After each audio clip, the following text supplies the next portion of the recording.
rero twe turi ahangaha ahantu hacu h'ibanga turumva urusaku rw'imbaga rwumvikanira iyo kure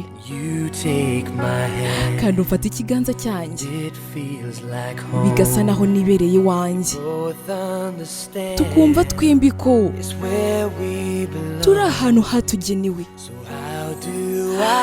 Ese ni gute navuga ngo urabeho? Njye nawe dufite inzozi, twembi turashaka kuguruka. Ngaho reka tureke iri joro ritwambutse ibihe by'umwijima.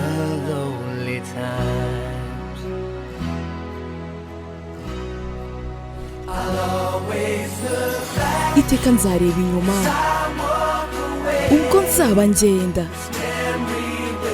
kandi uru rwibutso ruzahoraho iteka ryose.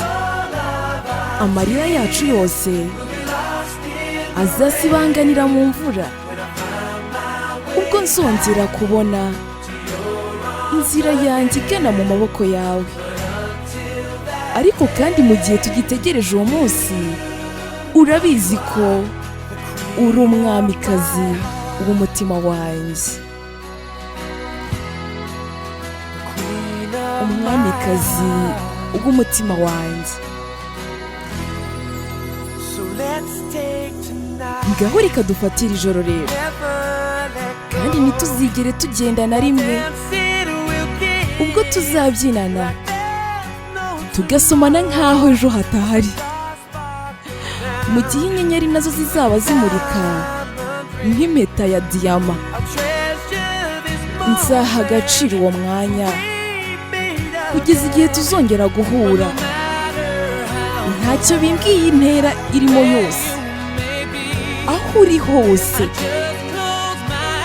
funga amaso yanjye ubundi nkakubona no mu nzozi zanjye. Aho ngaho uzahoraho kugeza ubwo tuzahura. Iteka nzareba inyuma ubwo nzaba ngenda, kandi uru rwibutso ruzahoraho iteka ryose. Amarira yacu yose azasibanganira mu mvura ubwo nzongera kubona inzira yanjye igana mu maboko yawe. Ariko kandi mu gihe tugitegereje uwo munsi, urabizi ko uri umwamikazi w'umutima wanjye.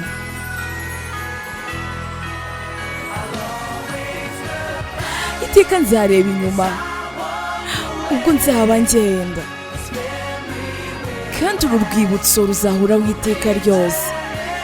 Amarira yacu yose azasibanganira mu mvura ubwo nzongera kubona inzira yanjye igana mu maboko yawe. Mu gihe tugitegereje uwo munsi rero, urabizi neza, urabizi ko uri umwamikazi w'umutima wanjye. Yego, uri umwamikazi w'umutima wanjye.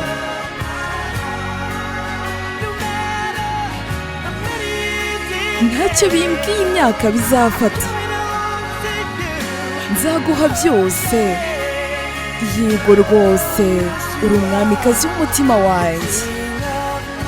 Yego, ni wowe mwamikazi w'umutima wanjye.